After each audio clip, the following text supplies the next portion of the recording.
আসসালামু আলাইকুম। সবাই কেমন আছেন? আশা করি আল্লাহর রহমতে ভালোই আছেন। আজকে আমাদের দেশের মানুষের যে সমস্যা, সেই সমস্যা নিয়ে কথা বলবো। সব সময় রাজনৈতিক দলের দোষ দিলে হবে না, দোষ আমাদের দেশের জনগণেরও আছে।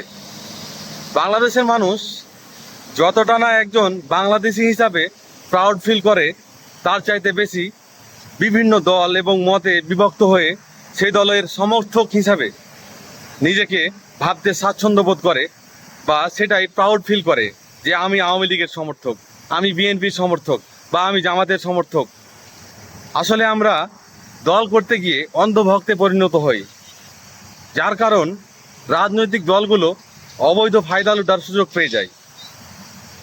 প্রত্যেকটা নেতা চেষ্টা করে তাদেরকে রাজনৈতিক একটা আইওয়াশ দিয়ে, তাদের ব্রেন ওয়াশ করে রাজনৈতিক দলের গোলামে পরিণত করে রাখতে। আর আমরা সেই ফাঁদেই পা দিই, এবং সেই ফাঁদে পা দিয়ে সেই রাজনৈতিক দলকে এবং রাজনৈতিক দলের নেতাকে প্রোটেক্ট করি।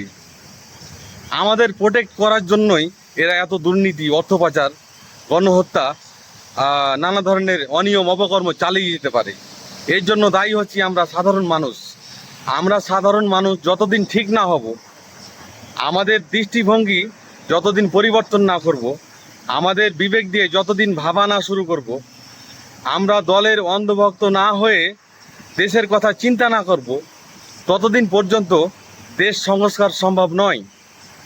দেশ সংস্কার তখনই সম্ভব যখন আমরা নিজেকে সংস্কার করে, দেশের কথা চিন্তা করে, রাজনৈতিক দলের কোনো অপকর্ম হলে বা কোনো রাজনৈতিক দল দেশের ক্ষতি করলে, দেশের স্বার্থ ক্ষুণ্ণ হলে, আমরা সাধারণ মানুষ যখন সবাই এক কাতারে এসে দাঁড়াবো, হাতে হাত মিলিয়ে, কাঁধে কাঁধ মিলিয়ে সেই রাজনৈতিক দলের প্রতিবাদ করব, তখনই দেশের পরিবর্তন সম্ভব।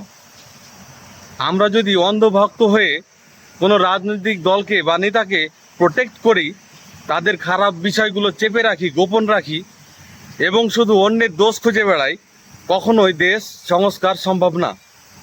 তাই সবচাইতে বড় পরিবর্তন আমাদের নিজের হওয়া দরকার, আমাদের নিজেকে সংস্কার করা দরকার।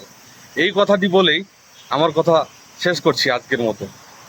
সবাই ভালো থাকবেন। আসসালামু আলাইকুম।